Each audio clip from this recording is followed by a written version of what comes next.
Good morning to all. आज हम करेंगे chemistry class 11th structure of atom में से बोहर्स एटॉमिक मॉडल, जिसे हम बोहर्स पोस्टुलेट भी कह देते हैं। Bohr's postulates.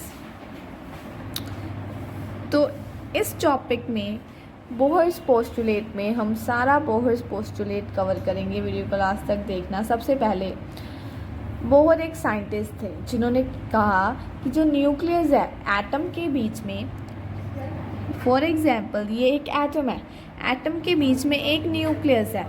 उन्होंने कहा कि न्यूक्लियस सेंटर में है और इसके शेल्स हैं। एटम्स में ये शेल्स हैं जहाँ पर इलेक्ट्रॉन्स हैं और इलेक्ट्रॉन्स रिवॉल्व करते हैं। इलेक्ट्रॉन्स रिवॉल्व करते हैं अराउंड द न्यूक्लियस।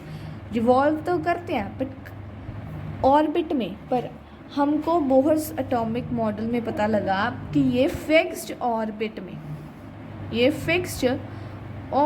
में मूव करते हैं और इसकी जो एनर्जी है वो भी फिक्स्ड होती है, फिक्स्ड एनर्जी,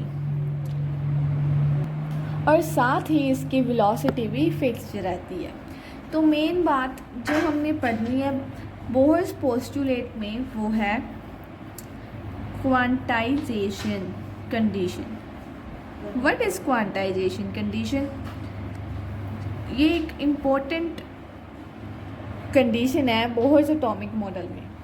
तो वो कहते हैं कि जो इलेक्ट्रॉन है जो रिवॉल्व कर रहा है सर्कुलर ऑर्बिट, फिक्स्ड ऑर्बिट में, वो उसी ऑर्बिट में रिवॉल्व करेगा जिसका angular momentum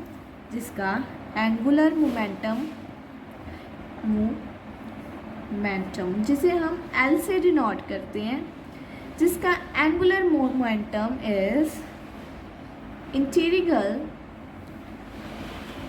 multiple of this.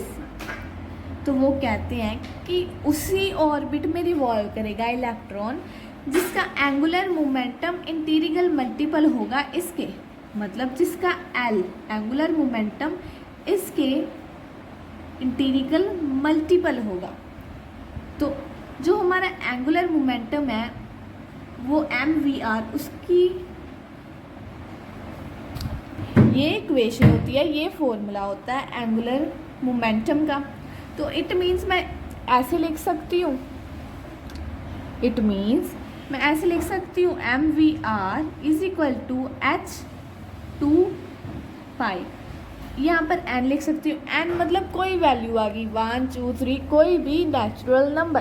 तो ये मेरा एक इक्वेशन बन गई है बोहर्स पोस्टुलेट में, ये इक्वेशन आ गई। तो यही हमारे पास बोहर्स क्वांटाइजेशन कंडीशन होती है। इसके बाद तो नेक्स्ट हम पढ़ेंगे कि जो ये एटम है, यहाँ पर न्यूक्लियस है, यहाँ पर इलेक्ट्रॉन है, इन दोनों के बीच एक फोर्स लगती है जिसे हम इलेक्ट्रोस्टैटिक फोर्स कहते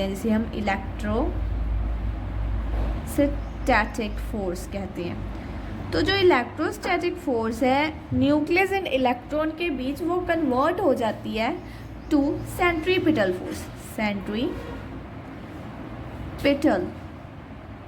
फोर्स। अब इसके वजह से इलेक्ट्रॉन न्यूक्लियस से अट्रैक्ट नहीं होता, न्यूक्लियस में आकर वो अनस्टेबल एटम बन जाएगा। अगर इलेक्ट्रॉन न्यूक्लियस में आ जाएगा तो सेंट्रीपिटल फोर्स की मदद से जो इलेक्ट्रॉन है वो अपने फिक्स्ड ऑर्बिट में रिवॉल्व करता रहता है।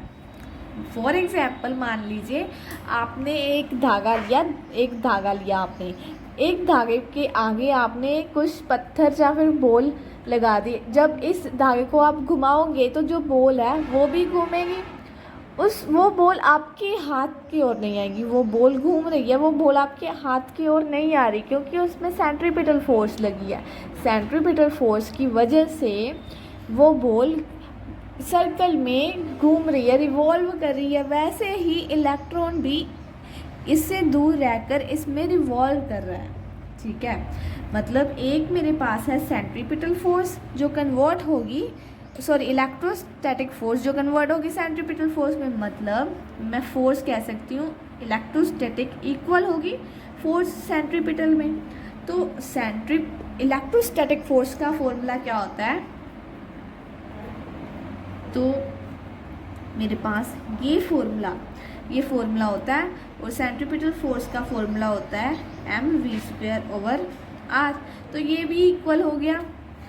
तो इन दोनों से जब मैं इन दोनों को सॉल्व करूँगी तो क्या बच गया, ये r इस r से कट गया, तो मैं इसको अब लिख सकती हूँ ऐसे kZe²/r mv²।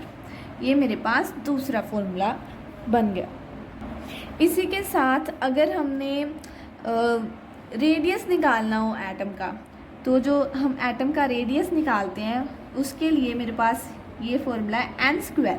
n क्या होता है, n की वैल्यू आपको गिवन होगी, n होता है शेल नंबर, r नोट और z आपको पता है एटॉमिक नंबर। r नोट की वैल्यू क्या होती है 0.52 आर्मस्ट्रॉन्ग। इसी के साथ हमको वेलोसिटी निकालने का भी हमारे पास एक फॉर्मूला है। वेलोसिटी निकालने का फॉर्मूला क्या है, v0 z n, z atomic number, n मेरे पास है शेल नंबर। v0 की वैल्यू क्या है 2.18 10⁶ मीटर/सेकेंड। ऑलराइट गाइज, इतना ही था हमारे पास बोहर्स मॉडल या फिर बोहर्स पोस्टुलेट। उम्मीद है आप सबको समझ लग गया होगा। अगर कोई टॉपिक मैंने मिस कर दिया है तो कमेंट करके बताना। तो चैनल को सब्सक्राइब कर दो, वीडियो को लाइक कर दो। मैं बहुत सारी वीडियोस डालती हूँ class 11th medical all subjects.